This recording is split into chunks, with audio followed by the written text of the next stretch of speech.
So this is a sound test without the panels that we're going to be making today. And this is a sound test using the sound panels that we just made. So a lot of times whenever people are building these DIY panels, they usually sacrifice something, and usually it's quality. So in this video, I really try to focus on quality, but also making them very affordable, as sound panels can get very expensive. So diving right in, here are all the tools that you will need for today's video. And I strongly recommend that you guys watch this entire video before you actually go make the sound panels, because you may already have some of these tools, but also you may be creating your sound panels a little bit different, and you don't need everything that I say on this list. And next we have all the materials that you'll need. And if you're gonna be following me step by step, I strongly recommend that you get all the same sizes, because it's gonna make this video very easy, and it's gonna make it the most affordable so that you don't waste anything while making these sound panels. And so diving right into the video, we have 5 steps to create these sound panels, and today we're gonna be making a total of 4, which are the sound panels that you see right behind me. So step number 1, you wanna lay out all your wood and make your cuts.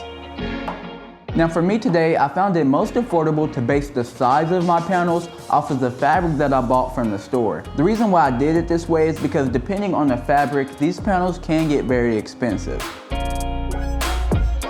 So for the short pieces of wood, I cut them to be 16 inches. Then for the long pieces of wood, I cut them to be 46 inches. And if you did go for the same size wood as me, you want to cut 8 of these long pieces of wood. And then after that, you want to cut all the rest of the wood to be the shorter pieces. And if you do it correctly, you should actually come out with just a little bit of wood left over that you have to throw away. So moving on to step number 2, you want to lay all the wood out so that we can begin to screw it all together. Now it's very important that you make your pilot hose first, because you don't want to split the wood. Now for me today, I used 3 different drills because I didn't have a way to countersink the screws because I didn't have the bit. So instead I drilled my pilot hole, and then I used a bigger bit to create a countersink for the screws. And then before screwing them together, I put some wood glue in between and then put the screws in. Moving on to the next step, after completing all the different frames, you may notice that you have a few pieces of wood left. And don't worry at all, you didn't mess up. These pieces are actually going to be used to create a brace for the frames.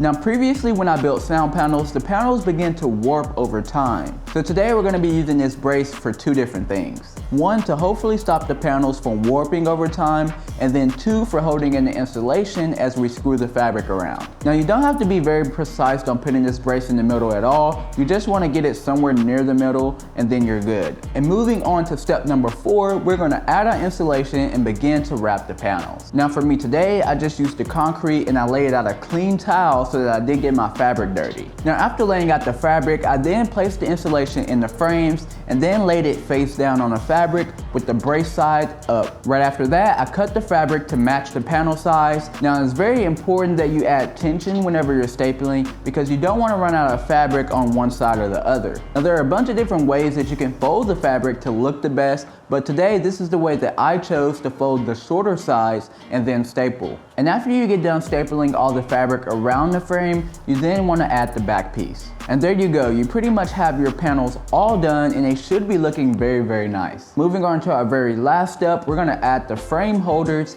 and then hang them on the walls. So after finding the place that you wanna place them on the wall, add your anchors, your screws, and then just hang the panels.